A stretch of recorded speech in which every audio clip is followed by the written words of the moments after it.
नमस्कार, मेरा नाम फरज़ान है और मैं स्वागत करता हूं आपका अपने इस YouTube channel net JRF study centre पर।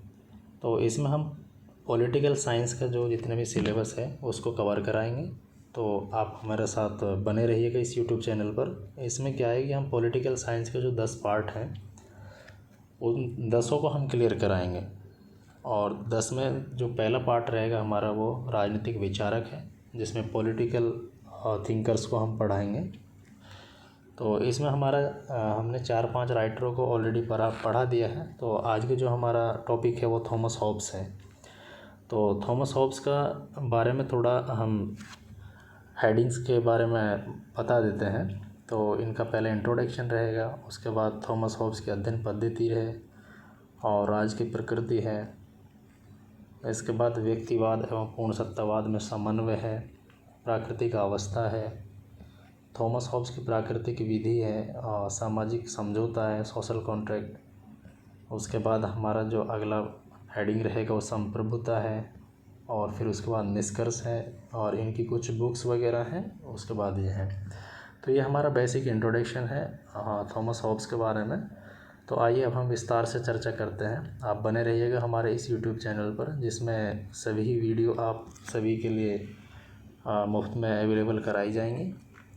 तो ये हमारा बैच है net JRF, special net JRF के लिए है। लेकिन इसमें जो हमारी वीडियो हैं वो आप यूपीएससी पर्पज़ के लिए या पीसीएस, सेट या कोई भी ऐसा एग्ज़ाम जो पॉलिटिकल साइंस से संबंधित है उसमें आपके लिए ये बेनिफिट रहेगा इसमें। तो आप बने रहिएगा हमारे इस यूट्यूब चैनल में। तो आइए शुरू करते हैं हम इंट्रोडक्शन।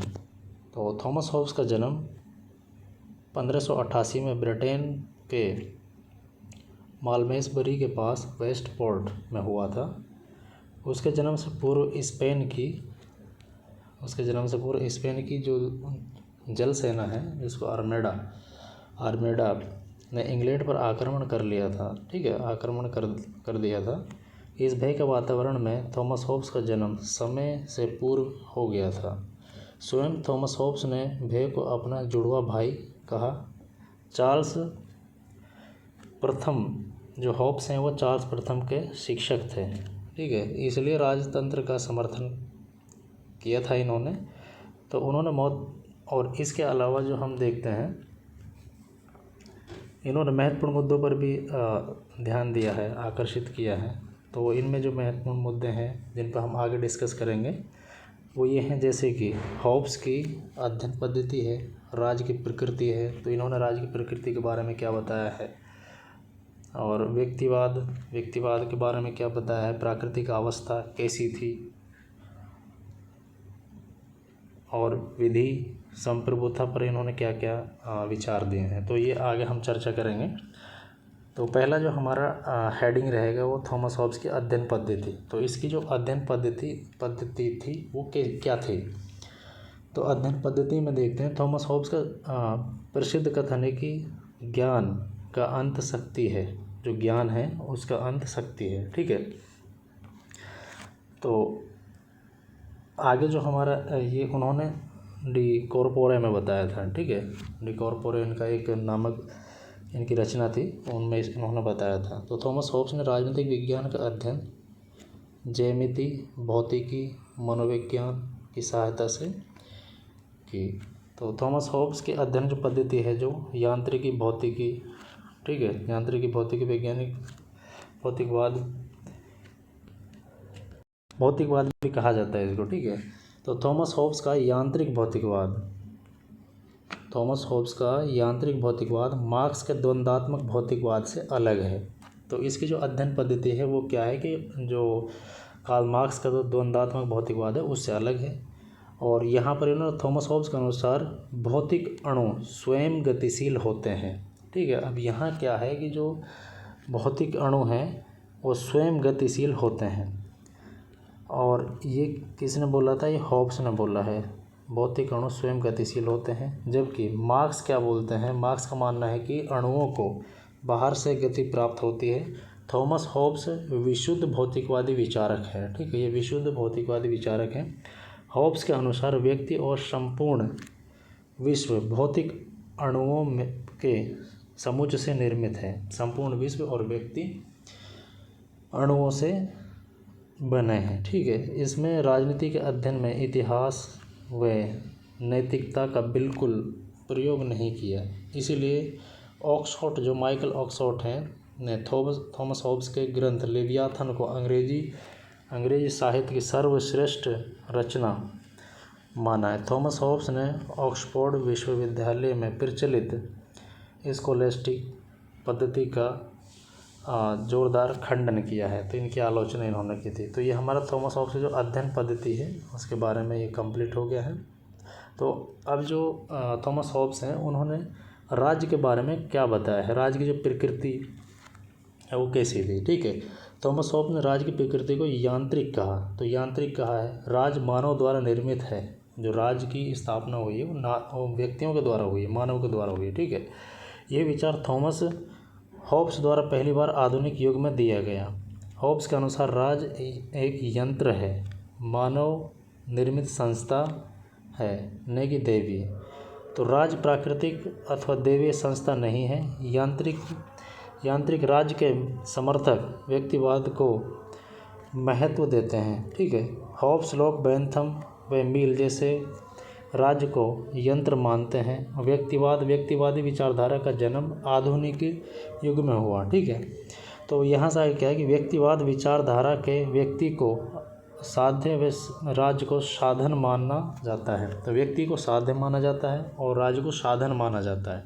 थॉमस हॉब्स व्यक्तिवादी हैं। इनके पीछे निम्नलिखित तर्क है। अब यहाँ तर्क जो दिए गए हैं वो ये हैं कि राज्य का निर्माण व्यक्ति के समझौते से हुआ है। जो राज्य का निर्माण है व्यक्ति के समझौते से हुआ है। राज्य के निर्माण का मूल उद्देश्य आत्म संरक्षण, जो राज्य का उद्देश्य है, मूल उद्देश्य है वो आत्म संरक्षण, सेल्फ प्रिजर्वेशन। और अतः थॉमस हॉब्स ने राज्य की उत्पत्ति के दैवीय सिद्धांत, जो जेम्स फर्स्ट द्वारा प्रदत्त, का खंडन किया गया था। ठीक है, जो दैवीय सिद्धांत था वो किसने दिया था? जेम्स फर्स्ट ने दिया था। तो थॉमस हॉब्स के अनुसार यदि राज्य व्यक्ति के आत्म संरक्षण में असफल हो तो राज्य के विरुद्ध क्रांति की जा सकती है। ठीक है, अगर वो आत्म संरक्षण देने में असमर्थ है राज्य, तो व्यक्ति के द्वारा राज्य के विरुद्ध क्या है कि क्रांति की जा सकती है। ठीक है, तो आगे हम देखेंगे इसको। तो यहाँ क्रांति की जा सकती है। तो अगला जो हमारा हेडिंग है वो व्यक्तिवाद एवं पूर्ण सत्तावाद में समन्वय। तो थॉमस हॉब्स ने व्यक्ति के आत्म संरक्षण के लिए निरंकुश शक्तिशाली राज्य का समर्थन किया है। इसलिए थॉमस हॉब्स के विचारों में पूर्ण सत्तावाद भी विद्यमान है। तो थॉमस हॉब्स हैं जो उन्होंने निरंकुश शक्तिशाली राज्य का समर्थन किया है, राज्य का समर्थन किया है। ठीक है, थॉमस हॉब्स के विचारों में पूर्ण सत्तावाद साधन है एवं व्यक्तिवाद साध्य है। थॉमस हॉब्स के अनुसार व्यक्ति का स्वभाव, व्यक्ति यश व शक्ति प्राप्त करना चाहता है। तो व्यक्ति क्या है? व्यक्ति का स्वभाव है शक्ति प्राप्त करना। ठीक है, तो व्यक्ति लालची स्वार्थी है। जो व्यक्ति का स्वभाव है वो लालची और स्वार्थी भी है। ठीक है, लालची और स्वार्थी। व्यक्ति की इच्छा अनंत होती है। अब इसकी जो इच्छाएं होती हैं व्यक्ति की वो अनंत होती हैं। थॉमस हॉब्स के अनुसार समाज को कृत्रिम राज्य की भ्रांति कहा है। ठीक है, समाज को आणविक प्रवृत्ति बताया। आणविक प्रवृत्ति से तात्पर्य है कि समाज व्यक्तियों का समूह, समाज के प्रत्येक व्यक्ति अणु की भ्रांति स्वतंत्र है। तो ये चीज़ है। तो यहाँ क्या है कि व्यक्ति को यहाँ साध बोला गया है और जो राज्य है वो एक साधन है। राज्य के द्वारा ही व्यक्ति की इच्छाओं को पूरा किया जा सकता है, इसका मतलब ये होता है। ठीक है, तो प्राकृतिक अवस्था। तो प्राकृतिक अवस्था का एक सिंपली अगर हम बोला जाए तो इसके बारे में बोला जाए तो ये होता है कि जो हमारा जो समाज है इससे जो पहले की स्थिति थी वो कैसी थी। ठीक है, तो प्राकृतिक अवस्था पूर्व सामाजिक, जो हॉब्स हैं उनके अनुसार जो प्राकृतिक अवस्था थी वो पूर्व सामाजिक एवं पूर्व राजनीतिक अवस्था थी। सामाजिक समझौते की पूर्व अवस्था को प्राकृतिक अवस्था कहा जाता है। प्राकृतिक अवस्था सभी के विरुद्ध, सभी के संघर्ष की अवस्था थी, सभी के विरुद्ध एवं सभी के संघर्ष की अवस्था थी। प्राकृतिक अवस्था में समाज, राज्य व संपत्ति व सभ्यता का अभाव था। प्राकृतिक अवस्था में मानव जीवन पार्श्विक, क्षणिक व बर्बर था। ठीक है। और प्राकृतिक अवस्था में नैतिकता की संकल्पना का अभाव था। अब नैतिक संकल्पना का भी अभाव था। ठीक है। प्राकृतिक अवस्था में व्यक्ति के पास एक ही अधिकार था, शक्ति ही अधिकार है, माइट इज़ राइट। तो एक ही अधिकार था, वो था माइट इज़ राइट, मतलब शक्ति ही अधिकार है। ठीक है। मानव विवेक एवं बुद्धि का, तो यहाँ तक हम ये कंप्लीट कर लेते हैं। ठीक। अब यहाँ से आगे हम देखेंगे, अगला हेडिंग है जो हमारा थॉमस हॉब्स की प्राकृतिक विधि। अब यहाँ हमने जो पढ़ा है प्राकृतिक अवस्था पढ़ा था। ठीक है। ये हमने प्राकृतिक अवस्था को क्लियर कराया था यहाँ पे। और यहाँ से आगे जो हम देखेंगे वो प्राकृतिक विधि। तो प्राकृतिक विधि के बारे में हॉब्स का जो विचार वो क्या है? मानव विवेक एवं बुद्धि का नियम ही प्राकृतिक विधि है। मानव विवेक या बुद्धि का नियम ही प्राकृतिक विधि है। थॉमस हॉब्स के समझौते में विशुद्ध विवेक का प्रयोग देखा जा सकता है। थॉमस हॉब्स के चिंतन में 19 प्रकार की प्राकृतिक विधियों का उल्लेख है।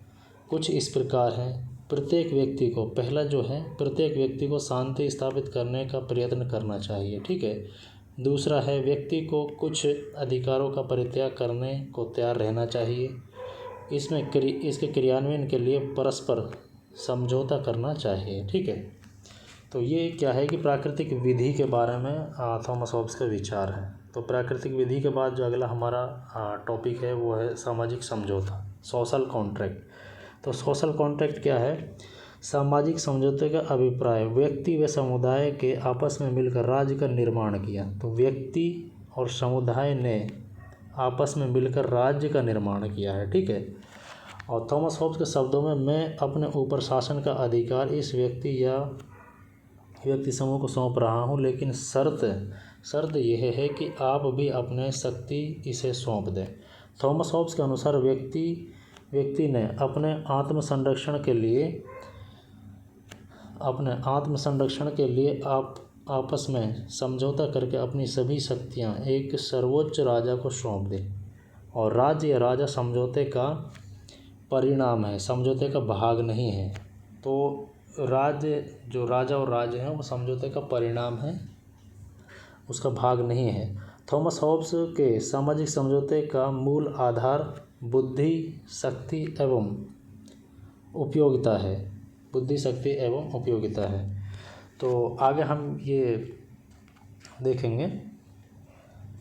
थॉमस हॉब्स का समझौता एक दार्शनिक सत्य है। यह एक सैद्धांतिक समझौता है, ऐतिहासिक नहीं है। थॉमस हॉब्स ने सामाजिक समझौते में सहमति का सिद्धांत पाया है।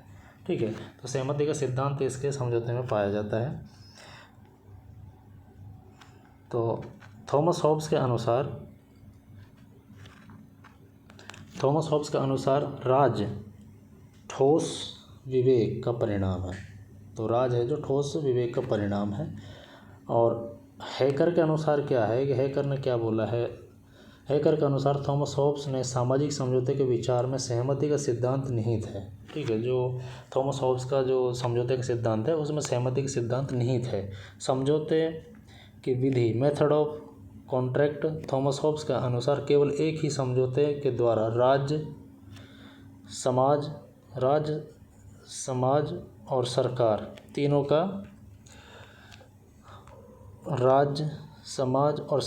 का निर्माण हुआ है। समझौते का मूल उद्देश्य आत्मसंरक्षण है।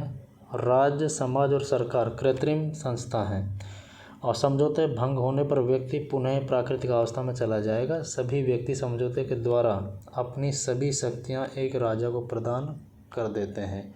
समझौते के बाद व्यक्ति के पास अधिकार नहीं रहता। तो जब समझौता हो जाएगा तो व्यक्ति के पास अधिकार नहीं रहेंगे। ठीक है। तो अगला हमारा जो हेडिंग है वो है संप्रभुता। तो संप्रभुता क्या है? थॉमस हॉब्स के विचारों में वैधानिक संप्रभुता का विचार पाया जाता है। थॉमस हॉब्स के अनुसार संप्रभुता की विशेषता सर्वोच्च शक्ति, असीमित शक्ति, अदेय और अविभाज्य और निरंकुश। तो ये सब क्या है कि संप्रभुता के विशेषताएं हैं। ठीक है। थॉमस हॉब्स के पहले जो एक विचारक था बोंदा, ठीक है, ने संप्रभुता पर ईश्वरीय कानून और नैतिकता के प्रतिबंध आरोपित किए थे। थॉमस हॉब्स ने संप्रभुता को सभी प्रतिबंधों से मुक्त कर दिया। ठीक है, सभी प्रतिबंधों से मुक्त कर दिया और उसने चर्च को भी राज्य के अधीन कर दिया, चर्च को भी राज्य के अधीन बना दिया। राज्य की शक्ति को पूर्ण सत्तावादी माना। उसके अनुसार संप्रभुता का आदर्श ही विधि है। ठीक है, संप्रभु का आदेश, संप्रभु का जो आदेश है वही विधि है। और थॉमस हॉब्स ने राज्य, सरकार एवं समाज के मध्य कोई विभाजन नहीं किया। ठीक है, तो इनमें राज्य, सरकार और समाज के मध्य कोई विभाजन नहीं किया था थॉमस हॉब्स ने। तो अगला जो हमारा हेडिंग है वो है निष्कर्ष में हम देख लेते हैं। ठीक है, कंक्लूजन में। तो इसमें थॉमस हॉब्स ने पूर्ण संप्रभुता, एब्सोल्यूट सॉवरेनिटी का सिद्धांत प्रस्तुत करके पूर्ण सत्तावाद, एब्सोल्यूटिज्म का समर्थन किया है। ठीक है, यह विवाद का विषय है। एक फ्रांसीसी लेखक हैं जो जोसेफ वायलातो ने हॉब्स को सर्वाधिकारवाद का प्रथम सिद्धांतकार बोला है। ठीक है, फर्स्ट थ्योरिस्ट ऑफ द टोटलिटरिज्म कहा है। परंतु यह बात ध्यान देने योग्य है कि हॉब्स के अनुसार राजा को ऐसी किसी दायित्व, ऑब्लिगेशंस से नहीं बांधा जा सकता जो उसके द्वारा किसी कृत्य, एक्ट से पैदा नहीं होता। अतः संपूर्ण वैधता, लेजिटिमेसी और राजनीतिक दायित्व, ठीक है, पॉलिटिकल ऑब्लिगेशन का मूल स्रोत अनुबंध, कॉन्ट्रैक्ट या सहमति में ढूंढना चाहिए। तो हॉब्स विद्रोह या निरसंतंत्र शासकवध, जो टेरेनी जिसको बोलते हैं, ठीक है, टेरेनिसाइड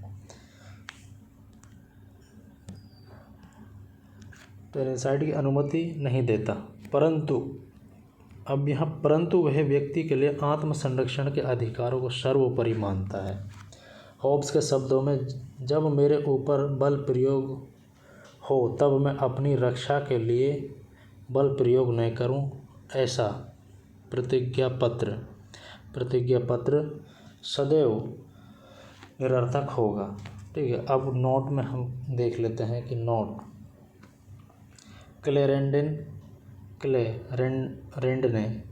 क्लेरेंड ने हॉब्स के समकालीन विचारक थे, जो हॉब्स के घोर आलोचक थे। उन्होंने लिवाथन को जलाया था। तो ये एक लाइन है जो कभी कभी क्वेश्चन में पूछ ले जाते हैं कि लिवाथन को किसने जलाया था। तो ये क्या था? क्लेरेंड। तो इनकी बुकें हैं। सबसे पहला जो इनका मेन बुक है वो लिवियाथन है, और दूसरा बुक है हिस्ट्री ऑफ पेलोपोनेशियन वॉर है, टिकोरपोरे है, डिसिव है, एलिमेंट ऑफ लॉ है, nature and politics, a dialogue on the civil war. तो ये इनकी बुक हैं। ठीक है, तो बुक भी कभी कभी पूछ ली जाती हैं। तो आगे हम देखते हैं। तो ये हमारा जो हॉब्स का चैप्टर है वो कंप्लीट होता है यहाँ पे। अब यहाँ से आगे जो हमारा अगला जो टॉपिक रहेगा जो जॉन लॉक रहेगा। हम धीरे धीरे करके सभी जो पॉलिटिकल ऑथर हैं सबको क्लियर कराएंगे, और जितनी भी जो पॉलिटिकल थ्योरीज़ हैं, ऑथर हैं, या फिर जो पॉलिटिकल साइंस के जितने भी हमारे जो 10 पार्ट हैं, हम 10 पार्टों को धीरे धीरे करके कंप्लीट कराएंगे। ठीक है, तो हमारा जो अभी पहला चैप्टर जो चल रहा है वो है हमारा राजनीतिक विचारक है, और इसके बाद जो हमारा जो बाकी के जो 9 पार्ट रहेंगे उसमें राजनीतिक अवधारणा है, भारतीय राजनीतिक विचारक हम कर ही रहे हैं। इसके बाद हम